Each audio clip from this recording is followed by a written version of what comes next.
हमारे पिता तड़के उठकर निबट नहाकर पूजा करने बैठ जाते थे। हम बचपन से ही उनके अंग लग गए थे। माता से केवल दूध पीने तक का नाता था, इसलिए पिता के साथ ही हम भी बाहर की बैठक में ही सोया करते। वह अपने साथ ही हमें भी उठाते और साथ ही नहला धुलाकर पूजा पर बिठा लेते। हम भभूत का तिलक लगा देने के लिए उनको दिक करने लगते थे। कुछ हंसकर, कुछ झुंझलाकर और कुछ डांटकर वह हमारे चौड़े लिलार में त्रिपुंड कर देते थे। हमारे लिलार में भभूत खूब खुलती थी।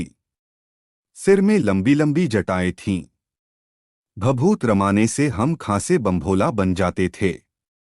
पिताजी हमें बड़े प्यार से भोलानाथ कहकर पुकारा करते, पर असल में हमारा नाम था तारकेश्वर नाथ।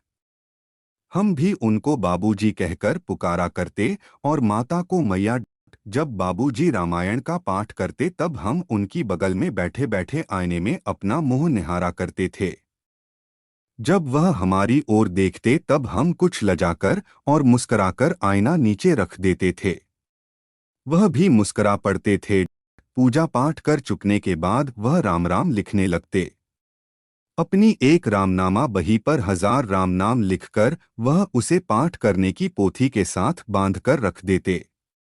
फिर 500 बार कागज के छोटे छोटे टुकड़ों पर राम नाम लिखकर आटे की गोलियों में लपेटते और उन गोलियों को लेकर गंगा जी की ओर चल पड़ते थे।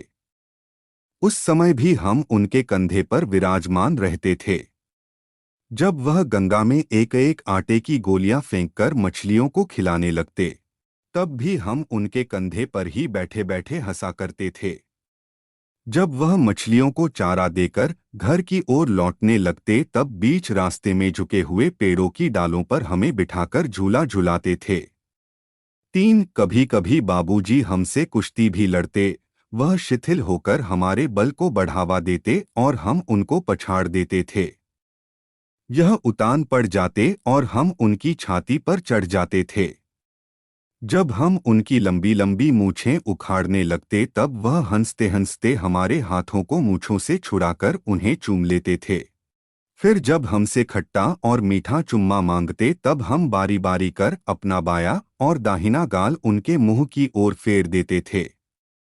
बाएं का खट्टा चुम्मा लेकर जब वह दाहिने का मीठा चुम्मा लेने लगते तब अपनी दाढ़ी या मूछ हमारे कोमल गालों पर गड़ा देते थे।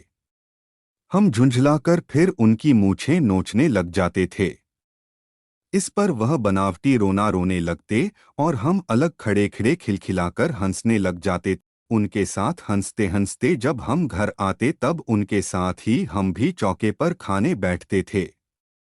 वह हमें अपने ही हाथ से फूल के एक कटोरे में गोरस और भात सानकर खिलाते थे।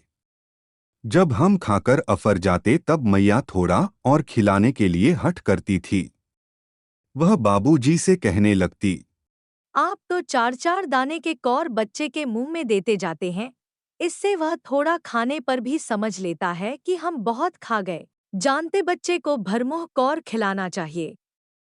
जब खाएगा बड़े बड़े कौर, तब पाएगा दुनिया में ठौर। देखिए, मैं खिलाती हूँ। मर्दुए क्या जाने का कि बच्चों को कैसे खिलाना चाहिए। और महतारी के हाथ से खाने पर बच्चों का पेट भी भरता है। तब बाबूजी कहने लगते, अच्छा, अब तुम राजा हो, जाओ खेलो। बस हम उठकर उछलने कूदने लगते थे। फिर रस्सी में बंधा हुआ काठ का घोड़ा लेकर नंगधंग बाहर गली में निकल जाते थे। जब कभी मैया हमें अचानक पकड़ पाती तब हमारे लाख छटपटाने पर भी एक चुल्लू कड़वा तेल हमारे सिर पर डाल ही देती थी।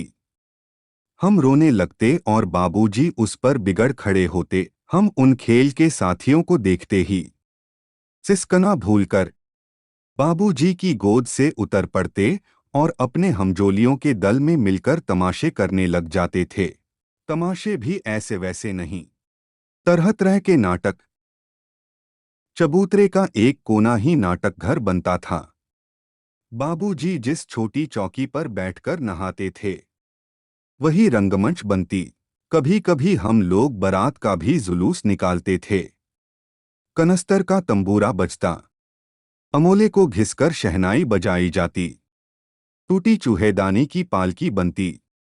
हम समधी बनकर बकरे पर चढ़ लेते और चबूतरे के एक कोने से चलकर बारात दूसरे कोने में जाकर दरवाजे लगती थी। वहां काठ की पटरियों से घिरे, गोबर से लिपे, आम और केले की टहनियों से सजाए हुए छोटे आंगन में कुल्हिए का कलसा रखा रहता था। वहीं पहुंचकर बारात फिर लौट आती थी। लौटने के समय खटोली पर लाल ओहार डालकर उसमें दुल्हन को चढ़ा लिया जाता था।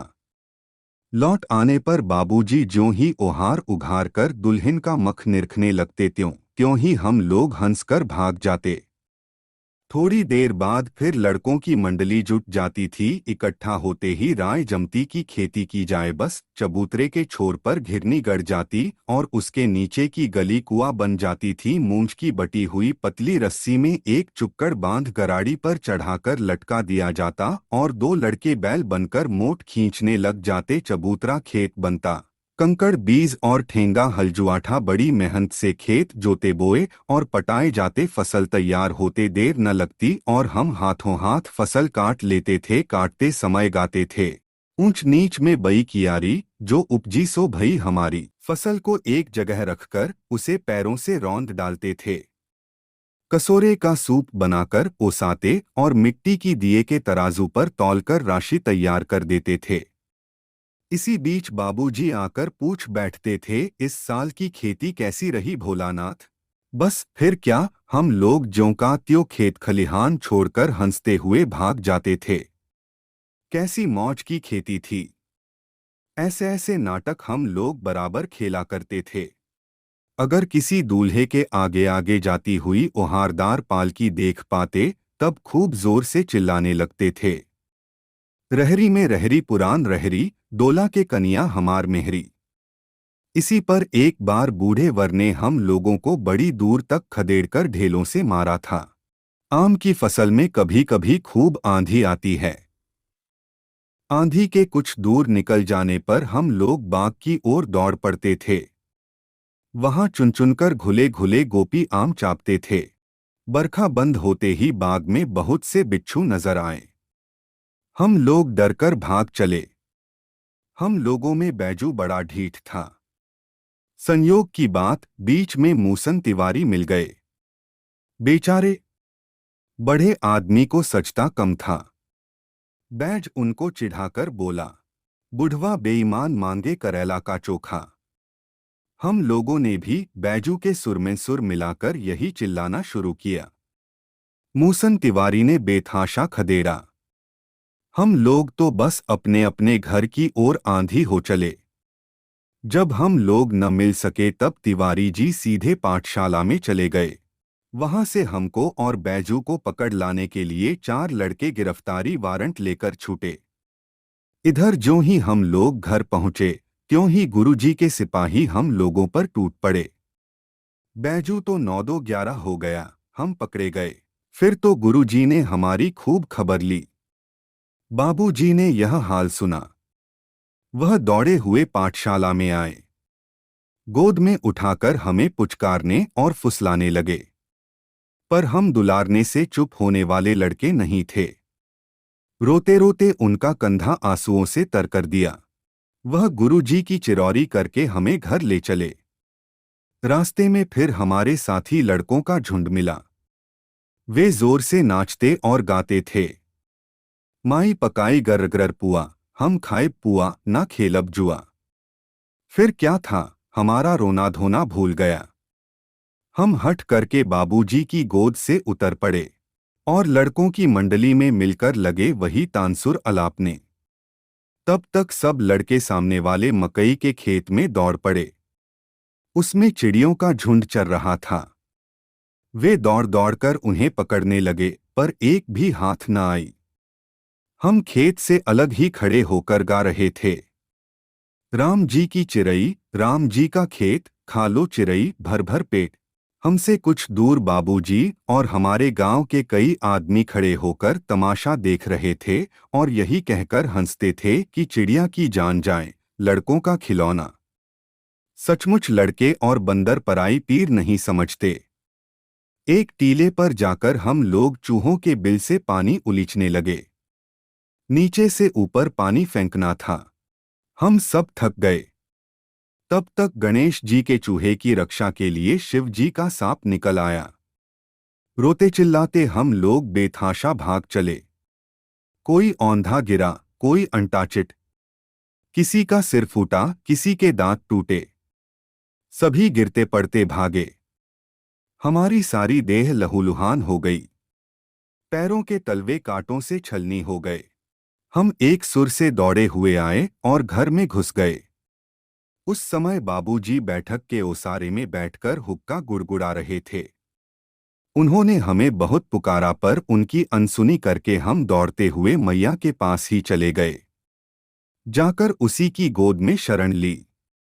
मैया चावल अमनिया कर रही थी। हम उसी के आंचल में छिप गए। हमें डर से कांपते देखकर वह जोर से रो पड़ी और सब काम छोड़ बैठी। अधीर होकर हमारे भय का कारण पूछने लगी। कभी हमें अंग भरकर दबाती और कभी हमारे अंगों को अपने आंचल से पोंछकर हमें चूम लेती। बड़े संकट में पड़ गई। झटपट हल्दी पीसकर हमारे घावों पर थोपी गई। घर में कुहराम मच गया। हम केवल धीमे सुर से स सा कहते हुए मैया के आंचल में लुके चले जाते थे। सारा शरीर थर-थर कांप रहा था। रोंगटे खड़े हो गए थे। हम आंखें खोलना चाहते थे पर वे खुलती न थीं। हमारे कांपते हुए ओठों को मैया बार बार निहार कर रोती और बड़े लाड से हमें गले लगा लेती थी। इसी समय बाबूजी दौड़े आए। आकर झट हमें मैया की गोद से अपनी गोद में लेने लगे। पर हमने मैया के आंचल की प्रेम और शांति के चंदोवे की छाया न छोड़ी। एक प्रस्तुत पाठ के आधार पर यह कहा जा सकता है कि बच्चे का अपने पिता से अधिक जुड़ाव था, फिर भी विपदा के समय वह पिता के पास न जाकर मां की शरण लेता है।